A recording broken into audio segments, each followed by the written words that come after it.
কবে হবে?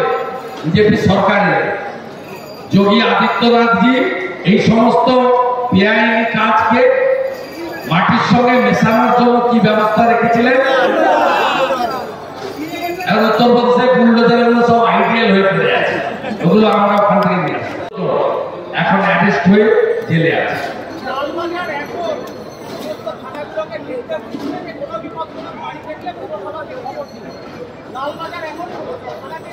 এই ভোটের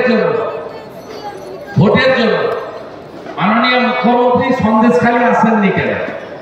তিনি মেটিয়াবুরুজে গেছেন, ভালো করেছেন, কিন্তু উনি যাওয়ার আগে মাইক পৌঁছে গেছে, ভাষণ দেবেন না।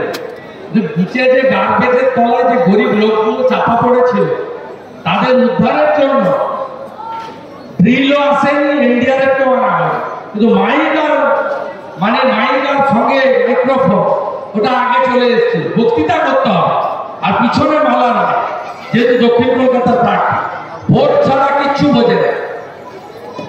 মমতা ব্যানার্জির উচিত একবার নয় 3 বার সন্দেশখালী যাওয়া, 3 মাসে যাওয়ার সুযোগ পায় না। অতএব লালবাজার এগুলো করছে মিডিয়া প্ল্যান্ট করার জন্য। আপনারা দেখাবেন ব্রেকিং নিউজ, কিছু দরখাস্ত আসবে, কিন্তু এর সলিউশনটা কবে হবে জানেন? কবে হবে?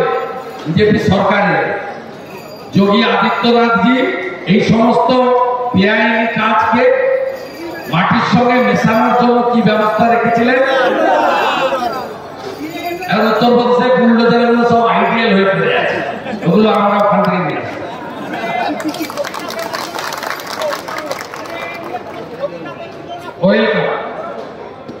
ওয়েলকাম। বাকিটা সুপ্রিম কোর্ট নিয়ে কোনো মন্তব্য করবো না। সিএএ নিয়ে আমরা আজকে ক্লিয়ার করে দিয়েছি, এখানে ফর্মের কপি আমি দেখিয়ে দিয়েছি, একদম পরিষ্কার। এখানে কোন মমতা ব্যানার্জি হাবড়ার মাটিতে দাঁড়িয়ে যা যা বলে গেছেন সম্পূর্ণ মিথ্যা কথা। আমি আপনাকে এই যে এলিজিবিলিটি সার্টিফিকেট এবং পুরো এই যে 13C আপনার অ্যানেক্সার 3 শিডিউল 1C একদম পরিষ্কার কথা বলে গেছে। যে লাস্ট লাইনটা আমি পড়ে দিচ্ছি, an eligibility certificate from a locally reputed community institution is enclosed, nothing else। গোসাই, দলপতি, পুরোহিত যে কোনো প্রতিষ্ঠান থেকে একটি করে সার্টিফিকেট নিয়ে অ্যাপ্লাই করে দেবেন, ভারত সরকার সব আপনার কাছে সার্টিফিকেট পাঠিয়ে দিবে।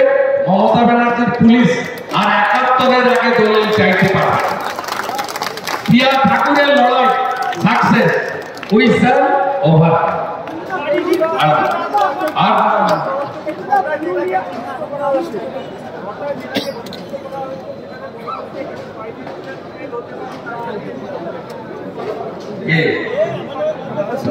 আরে অলরেডি তৃণমূল ব্ল্যাক মানি 294টা কেন্দ্রে 35 লক্ষ টাকা করে পাঠিয়েছে ভোটের। 35 লক্ষ টাকা করে এমসিসি ঘোষণার আগে পার অ্যাসেম্বলি পাঠিয়েছে।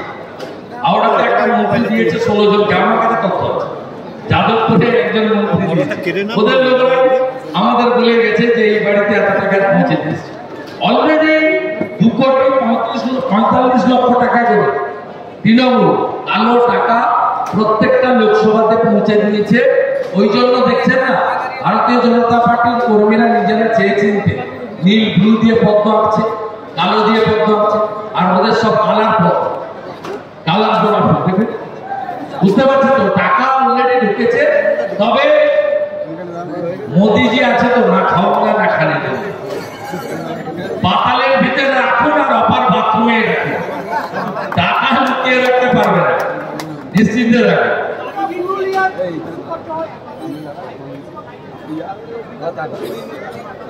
এরা তো এর আগে ইলেকশন কমিশন সরিয়েছে, রাজীব কুমারে 16 এবং 19 দুটো ভোটে সরিয়েছিল। ইলেকশন কমিশন বলেছে বিগত ভোটে যাদের সরিয়েছি তাদেরকে মেন স্ট্রিমে রাখা যাবে।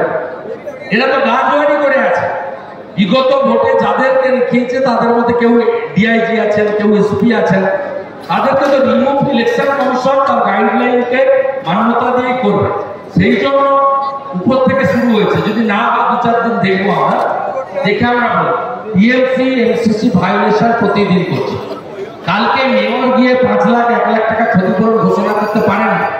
এটা কমিশনার, কর্পোরেশন অথবা রাজ্যের কোনো আধিকারিককে করতে হবে।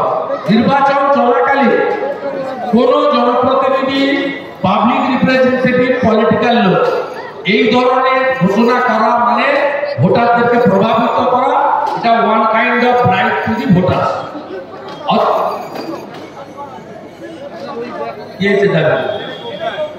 ওর কথা কি শুনে, ওর কথা কি শুনে মামার বাড়ির আপনাদের।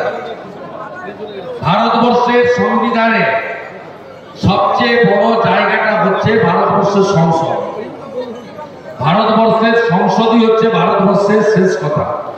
এটা আমার কথা নয়, সংবিধানের কথা, যেটা বাবা সাহেব আম্বেদকর দিয়ে গেছেন। এবং সেই সংবিধানকে মান্যতা ভারতবর্ষের সর্বোচ্চ আদালত দেয়। সংবিধানের যে প্রিয়াম্বল গুলো আছে বা যে ক্লজ আছে তার ভায়োলেশন হলেই একমাত্র কোর্ট হস্তক্ষেপ করে। যেমন মমতা ব্যানার্জি আর তার সরকার প্রতিদিন হায়ার জুডিশিয়ারির কাছে কানগোলা খায়। আমার কাছে তো খেয়েছে।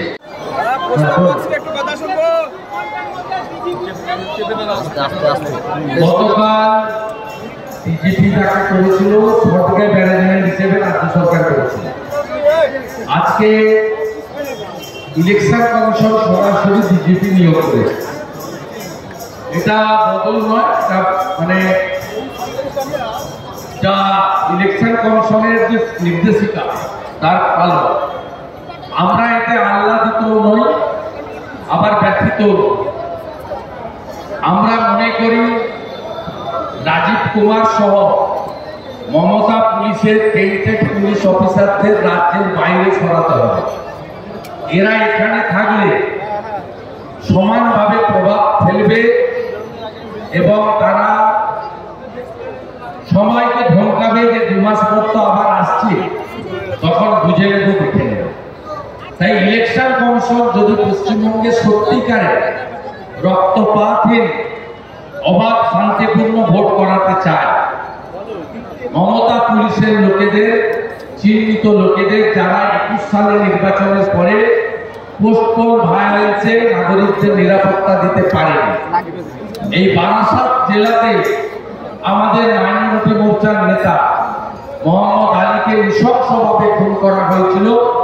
তার খুনিরা এখনো গ্রেপ্তার হয়নি। পরবর্তী সময়ে পঞ্চায়েত নির্বাচনে 55 জন খুন হয়েছে এই রাজ্যে এবং 800 কোম্পানি সেন্ট্রাল ফোর্সকে বসিয়ে রেখে চটি পড়া পুলিশ দিয়ে ভোট করানো হয়েছে।